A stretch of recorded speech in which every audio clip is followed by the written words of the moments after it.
бейіште жана дозокто адамдар кантип жүрөт, мынтип жүрөт, антип жүрөт дешет.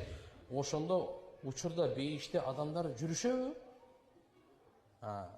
Мындай туугандар. Уйддатлин Жаннат жаралган, бүгүнкү күнү бар. Бейиш бүгүнкү күнү жаралган бар. Биздин акыйда ишенимибиз боюнча. Ханафи мазхабтагы биздеги матуриди акыйдасы боюнча мынакей туугандар Ахли сүннат вал жамаат айтат, бейиш дагы бар, дозок дагы бар, экөө тең жаралган, бирок таяр, азыр кире элек эч ким. Бейишке дагы дозокко да кире элек. Бейишке дозокко качан кирет? Кыяматтан кийин кирет. Так, кыяматка чейин аз каякта? Барзахта. Не деген алам бар? Барзах аламы бар. Алами арвах, алами бутуни уммахат, алами дуния, алами барзах, алами кыямат деп 5 алам бар. Биз экөөнөн өттүк, экөө алдыда, үчүнчүсүндөбүз. Бизге чейинки ата бабаларыбыз канчасы өттү, пайгамбарлар канчасы өттү, Адам алейхисаламдан бери тартып, бардыгы барзахта. Бул дегени көбүнчө биз кабырда деп коебуз, мындай көбүнчө кабырга коюлгандын себебинен. Бирок карышкы жеп кеткенде, океанга чөгүп кеткенде, асманда өрттөнүп күлүп алып жерге коюлбай калганда алар каякта? Бардыгы барзахта. Бирок кээ бирлер анча-мынчасы мисалы, арстандын ичинде болушу мүмкүн. Башкасына тияк-бияктарда. Бирок ошон үчүн барзах деп коет, барзах парда деген сөз. Бу дүйнө менен ахиреттин ортосунда парда болгон ошол аламды барзах деп коет. Азыр мына сурооңузга мындай, ушу күнгө чейин бейиште жүрөт, дозокто жүрөт, бейиште болсун, дозокто болсун дегендердин бардыгы барзахта. Бейиштин таасирлери бар, дозоктун таасирлери бар.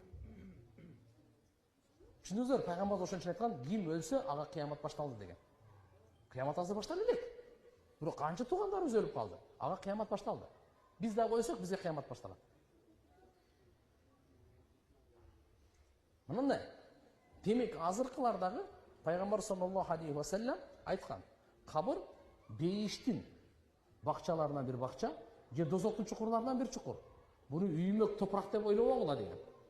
Демек, бирок о бейишке дозокко кире элек го. Кандай десеңиз, сиз азыр бизде устук кан тартабыз кара сууда.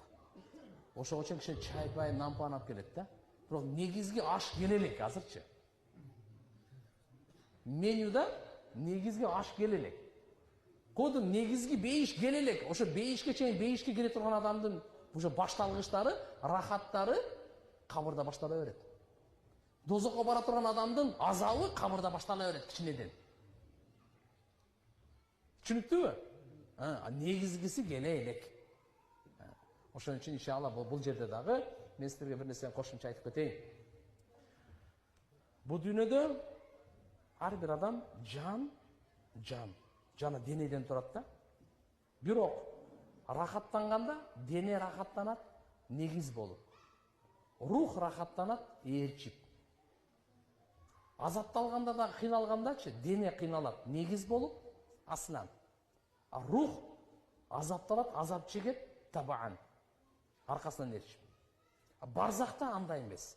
Барзакта рахаттанган негизи рух болот. Дене артынан ээрчип кичине-кичине. Азапталган рух болот, жан дүйнө.